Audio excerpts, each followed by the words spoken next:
자, 부동산 붕괴가 이제 다음 단계로 넘어가고 있습니다. 붕괴 직전에 막판 스파트가 있기 때문에 절대로 여기 빨려 들어가지 말고, 문제는 거래량 실종되면은 끝나버린다. 그렇게 되면 지난 2-3년간 무대뽀로 올라버린 그 가격은 그대로 무너지는 경우가 있고, 특히 강북을 말씀드렸죠. 첫 번째 충격에서 20-30% 하락하는데, 사실상은 그래도 거래량이 없기 때문에 마이너스 50%의 하락과 같다는 말씀을 많이 드린 바 있습니다. 그러면서 이 막판 스파트 버블 그래프를 너무 많이 보여드렸죠. 물론 부동산은 좀 달라서 이렇게 주식처럼 이렇게 가기보다는 그 이후에는 조금 하락이 더뎌지는 경향이 있습니다. 더뎌지다가 또 하락하고, 그래서 일본처럼 상당히 오랜 기간 침체에 간다고 보시면 되겠습니다. 자, 이제 어떤 일들이 생기기 시작하느냐. 지금 보시면은 1인 4-5째 있는 분들도 흔들리기 시작하는데, 이 중에서 법인이든 무슨 투기 세력 가운데 상당수 왕건이들은 빠져나왔지만 못 빠져나온 투기 세력이나 스타 강사를 쫓아다니던 그런 분들이 몰락하게 됩니다. 그래서 1인 100채의 개인들의 물량이나 아니면 일부 법인들의 못 빠져나온 법인들의 물량이 경매로 쏟아지게 되는 시점이 또 있게 될 것이고요. 또 하나는 건설사들의 돈줄이 마르게 돼서 상승하지 못하면은 미분양이 나고, 미분양이 나면은 이후에 2008년도 때도 그렇지만 반값 할인까지도 나오게 됩니다. 그러니까 재밌는 현상이죠. 미분양이 나와서 자금난을 해소하기 위해서 새로운 아파트들이 할인을 하기 시작하면은 그 여파가 좀 더 커지게 되는 것이고, 다섯 번째는 금리가 올라서 발생한 현상이지만 전셋값이 하락하게 되죠. 월세를 선호하게 되면서. 전셋값이 하락했을 때 이런 갭 투자자들의 문제가 버티다 또 무너지는 형태가 될 것입니다. 많은 분들은 예전에도 이랬지만 다시 올랐고 그렇게 했는데 3, 4, 5번까지 가느냐 안 가느냐의 문제입니다. 그 전에 해결돼서 뭐 금리가 인하돼서 예를 들어 제로금리로 돌아간다. 바로 연초에 미국이든 우리나라든 제로금리로 돌아가 버린다. 확.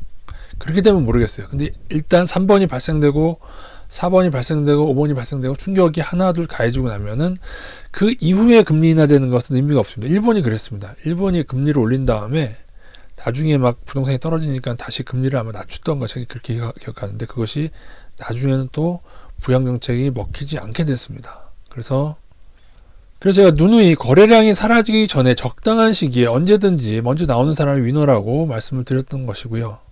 또 하나, 우리나라 아파트의 문제는 버블이 아파트에 집중되어 있기 때문에 주택이나 빌라나 다른 품목에 비해서, 원룸이나 그런 품목에 비해서도 훨씬 아파트에 집중이 되어 있죠. 그래서 아파트의 미래는 일본과 같이 상상 이상으로 안 좋을 수도 있는데, 아파트 같은 경우는 지난 3년의 상승을 허락하면 안 됐어요. 일본과 같이 안 되려면요. 작년까지 상승이 있었기 때문에 그 가격으로 대출을 받고 그 가격에 돈을 들이고 했기 때문에 그 충격이 훨씬 더 커지게 되는 겁니다. 또한 잘 생각해 보시면은 지난 오랜 기간의 제로 금리는, 그 낮은 금리는 인류 역사상 거의 처음 아니었습니까? 제로 금리였던, 이렇게 길었던 때가 있었어요, 여러분. 그래서 현재의 나스닥 버블과 중국, 한국 등의 부동산 버블은 그래서 역대급 고점일 것이다라고 제가 말씀을 드리는 겁니다. 또 우리나라 같은 경우를 보면은 개인적으로 지난 10년간의 고점이 아니고, 우리나라는 개발도상국으로 엄청난 발전을 해오다가 이제 인구 감소로 인해서 사회 구조가 바뀌고 있죠. 이제부터 진짜로 인구 감소가 이제 시작됩니다. 그걸 어떻게 하느냐라고 말씀하시겠지만은, 노인 인구가 정말 많아요. 노인분들이 여러분 100살, 150살까지 못 살잖아요. 그러니까는 앞으로 10년, 20년간 돌아가실 인구는 꽤 많고, 그렇기 때문에 인구는 반드시 감소하기 때문에 이번 아파트의 고점은 우리나라로 치면은 역사적 고점. 일본도 부동산 버블이 붕괴되면서 그것 때문에 기업들까지 그렇게 되는지 그건 모르겠어요. 근데 일본도 부동산 버블 붕괴와 함께 기업들까지 같이 사형화를 걷게 되는데, 우리나라도 통일되지 않는다면은 아마도 일본의 길을 쫓아가지 않을까 그렇게 보고 있습니다. 절대 뭐 내년이 바닥이라느니 2-3년 후가 바닥이라고도 얘기하지 마세요. 5년 후가 바닥이라고도 얘기하지 마세요, 여러분. 제가 볼 때는 최소 10년입니다.